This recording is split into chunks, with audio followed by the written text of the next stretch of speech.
Tonight, it's tomato soup. And this is my recipe for easy, pretty quick, 1-can tomato soup for 2. So I've got my pot getting hot over here. I'm going to drop in 2 tablespoons of butter and let that melt. And then we're going to add in a half a cup of diced onions. And while that is working, this is my favorite canned tomatoes. Love them, love them, love them. Hard to find. If you find them, stock up on them. I, right now, can only find them at Publix. And let me show you the ingredients. I don't know if you can see it. So I don't think you're going to be able to see the ingredients because it's pretty tiny. San Marzano plum tomatoes. San Marzano tomato puree. That's it. There is nothing else in here. And this this puree is beautiful. Now, even if you can't find this brand, try to find a tomato that's in tomato puree as opposed to tomato juice or tomato water, especially for something like your soup here, your ragus, anything that you're using these canned tomatoes for, your ketchup. It just makes a very much nicer product. So I'm going to drop in my onion and let this cook for a minute. I just want that onion to soften up a little bit. And once that onion softens up, I'm going to go in with 2 garlic cloves that I have minced. But I want to let that onion soften up. And I'm going to do a pinch of red pepper flakes. And I like kind of putting them with the onions. It really kind of helps open them up. And you kind of have to be the judge of how much red pepper flakes that you want. Give that a stir. Now, once I get my tomatoes in here, I'm going to mash them up. And I'm going to let this cook for 30 minutes. Now, in a pinch, you can let this cook for about 15 minutes. I personally like 30 minutes because I believe that it takes a good 30 minutes to cook out that tinny taste from canned tomatoes. So that's why I'm going to let mine go for 30 minutes. My onions are soft. I'm going to add my garlic and give that just a minute. Just let that soften up for a minute. So just real quick, I want to show you just how beautiful that tomato puree is. Isn't that gorgeous? 2 ingredients. I so love that. Now, most tin tomatoes aren't too bad. A lot of times there's citrus acid, and you know that's not horrible. But if you can find the least ingredients, the better. And if you can find just tomatoes, even better. Hi, honey. Hi, honey. Tomato soup for dinner. She's making us soup. It's going to be good. Watch her video. He's silly. All right, in we go.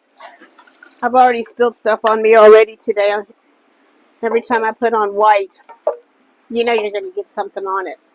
Move you over here for a little bit. And then I'm going to take my potato masher and mash those potatoes up. Tomatoes.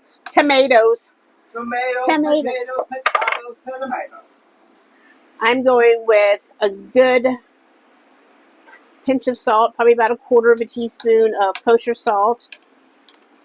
And I'm going to do a few grinds of pepper. Again, probably about 1/4 teaspoon. A dippity dab of hot sauce. And I just made hot sauce today. Or I just finished up some hot sauce today. Look at that color. Banana pepper and pineapple hot sauce. It's brilliant. So we're going to add a little hot sauce in there. I'm going to pop my lid. I'm just going to let this simmer. You don't need it to boil hard. You just want a nice gentle simmer. 30 minutes. Billy just threw something at me. I'll see you in 30 minutes. Hi, I forgot. 1 cup chicken stock. I thought I was forgetting something. 1 cup chicken stock. I don't know if you can see, I've got chicken stock on the stove back there. I'm making my fresh batch of chicken stock to get into the freezer, so I'm looking for ways to use that little bit of chicken stock that I still have in the freezer from almost a year ago, like 8 months ago. So 1 cup chicken stock. Now with 10 minutes to go, add 1/4 cup of heavy whipping cream. and I'll see you in 10 minutes. 30 minutes are up, and now it's time to puree our soup.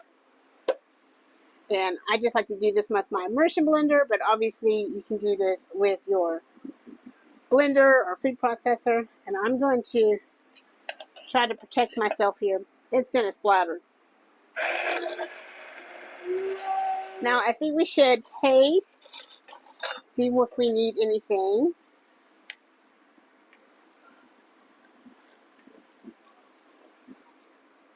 I'm definitely going to go with a good little pinch of kosher salt for sure.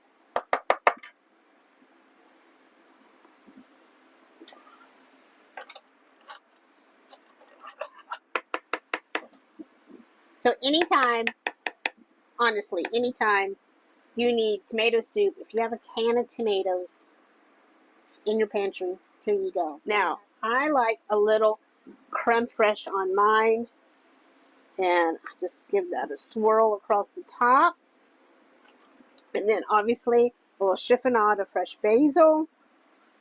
Perfect. But my favorite thing is goat cheese croutons. Grilled cheese, not goat cheese, grilled cheese croutons.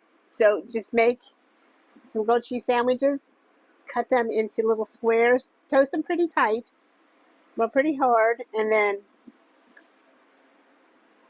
easy 35 minutes, 40 minutes, tomato soup for two. Just like that. Thanks for watching, guys. I'll see you later. Eat your soup.